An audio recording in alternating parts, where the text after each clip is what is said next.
Hi guys, welcome back to my channel Prachi hair.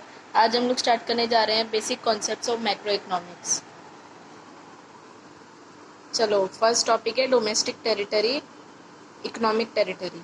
Domestic territory is very important concept in national income accounting. इसका मतलब है domestic territory है ना, वो बहुत इंपॉर्टेंट कॉन्सेप्ट है नेशनल इनकम अकाउंटिंग में। It is territory administered by the government within which persons, goods and capital circulate freely.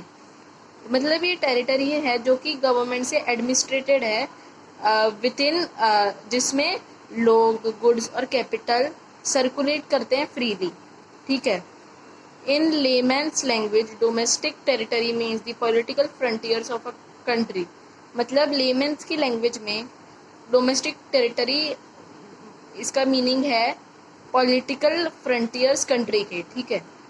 However, for the purpose of national income accounting, it is used in a wider sense.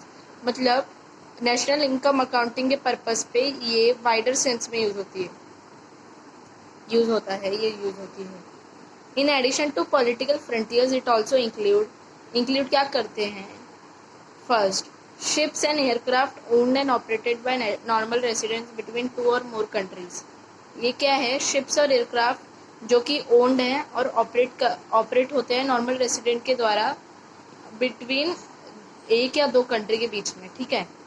For example, planes operated by Air India between Russia and Japan are part of domestic territory of India.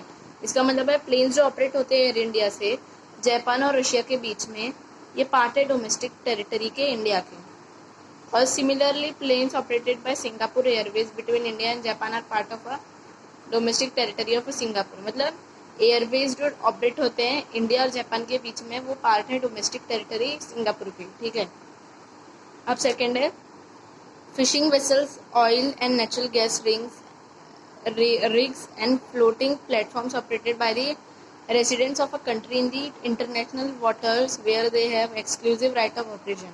मतलब fishing vessels, oils और national gas rigs जो रहते हैं और floating platforms जो कि operate होते हैं रेसिडेंट्स कंट्री के इंटरनेशनल वाटर में, जहाँ वो एक्सक्लूसिव राइट ऑफ ऑपरेशंस। ठीक है। For example, fishing boats operated by Indian fisherman in international waters of Indian Ocean will be considered as part of domestic territory of India. इसका मतलब है fishing boats जो operate होते हैं Indian fisherman के द्वारा इंटरनेशनल वाटर्स में of Indian ocean के, वो कंसिडर होंगे डोमेस्टिक टेरिटरी ऑफ इंडिया के। ठीक है। 3A embassies, consulates and military establishment of a country located abroad. मतलब इसका मतलब है एम्बेसीज, कंसुलेट्स और मिलिट्री एस्टेब्लिशमेंट कंट्री के जो कि अब्रॉड लोकेटेड है। For example, India embassy in Russia is a part of domestic territory of India. इसका मतलब है इंडियन एम्बेसी जो कि रशिया में है वो डोमेस्टिक टेरिटरी का पार्ट है इंडिया के। ठीक है।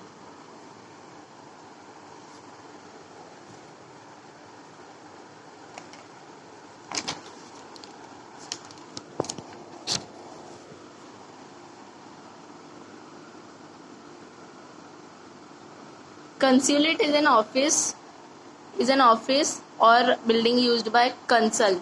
मतलब कंसुलेट एक ऑफिस है या बिल्डिंग जो कि यूज होती है कंसल से।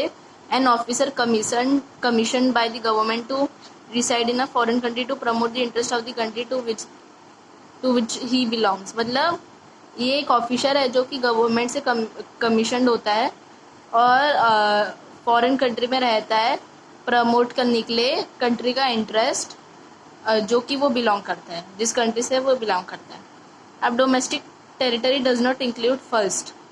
डोमेस्टिक टेरिटरी क्या इंक्लूड नहीं करती है? पहला, embassies, consulates and military establishment of a foreign country. ठीक है। For example, Japanese embassy in India is a part of domestic territory of a Japan. मतलब एम्बेसीज, कंसुलेट्स और military establishment of a foreign country ये domestic territory नहीं include करती है। For example, जो Japanese embassy है इंडिया में, वो पार्ट है डोमेस्टिक टेरिटरी ऑफ जापान का। ठीक है। सेकेंड, इंटरनेशनल ऑर्गेनाइजेशन जैसे UNO, WHO एक्सेट्रा, जो कि लोकेटेड है जोग्राफिकल बाउंड्रीज के में कंट्री के। ठीक है। 4. इंटरनेशनल ऑर्गेनाइजेशन जैसे UNO, WHO एक्सेट्रा, जो कि लोकेटेड है जोग्राफिकल बाउंड्रीज के में कंट्री के। ठीक है। 5. According to United Nations, economic territory or domestic territory is the geographical territory administered by government within which persons, goods and capital circulate freely. मतलब United nation के हिसाब से इकोनॉमिक टेरिटरी या डोमेस्टिक टेरिटरी होती है जोग्राफिकल टेरिटरी जो कि administrated होती है गवर्नमेंट से, जिसमें कि लोग, गुड्स, कैपिटल सर्कुलेट करते हैं फ्रीली. ठीक है, अब हम पढ़ेंगे topic normal residence. Normal residence of a country refers to an individual और an institution who ordinarily resides in the country and whose center of economic interest also lies in that country. इसका मतलब है normal residence country के वो उनको कहा जाता है जो कि इंडिविजुअल या इंस्टीट्यूशन वो ऑर्डिनरली रिसाइड करते हैं कंट्री में और जिनका इकोनॉमिक इंटरेस्ट भी उसी देश में बिलोंग करता है, उसी देश में रहता है जिनका इकोनॉमिक इंटरेस्ट.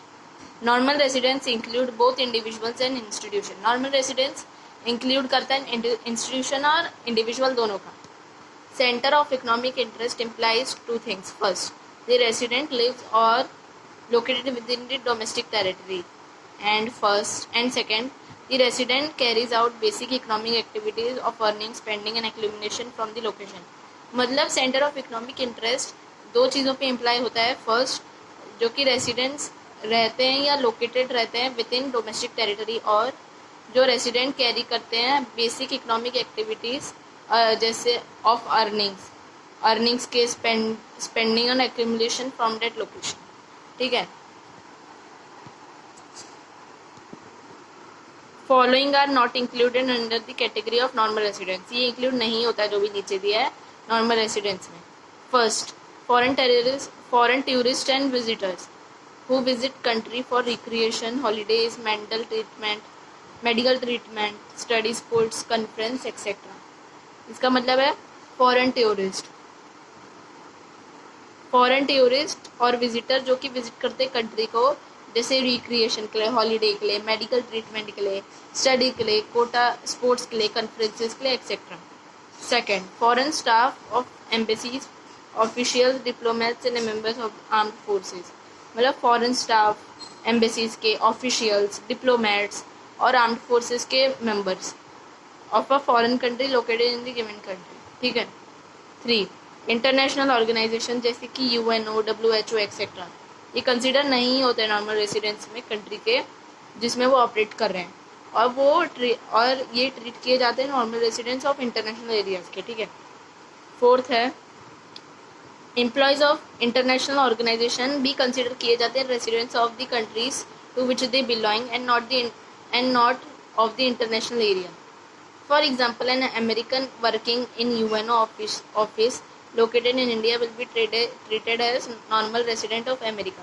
इसका मतलब है employee of international organisation. Employees जो रहते हैं इंटरनेशनल ऑर्गेनाइजेशन के वो कंसिडर होते हैं रेसिडेंट्स के जिस कंट्री से वो बिलोंग करते हैं, और ना कि वो इंटरनेशनल एरिया के रेसिडेंट नहीं रहते हैं. फॉर एग्जांपल, अमेरिकन जो है वो वर्क कर रहा है यूएनओ के ऑफिस में इंडिया में, वो ट्रीट होगा नॉर्मल रेसिडेंट ऑफ अमेरिका का. ठीक है. और फिफ्थ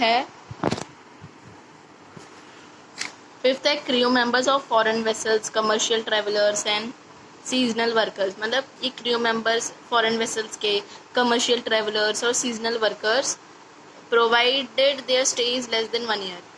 ठीक है. मतलब ये क्रू मेंबर्स फॉरेन वेसल्स के, कमर्शियल ट्रैवलर्स और सीजनल वर्कर्स जिनका स्टे 1 साल से कम रहता है. 6, border workers who live near the international border and cross the border on a regular basis to work in the other country. They are treated as normal residents of the country where they live and not where they work. इसका मतलब है border workers जो कि international border के पास रहते हैं और जो कि क्रॉस करते हैं बॉर्डर रेगुलर बेसिस पे और दूसरे कंट्री में काम करते हैं, वो ट्रीट होते हैं नॉर्मल रेसिडेंट्स कंट्री के जहाँ वो रहते हैं और ना कि जहाँ वो काम करते हैं. आज के लिए गाइज इतना ही। आज के लिए जो भी आपको पढ़ा है वो रिवाइज कीजिए और रेगुलर बेसिस पे लर्न कीजिए, आपको हो जाएगा याद। Thank you so much.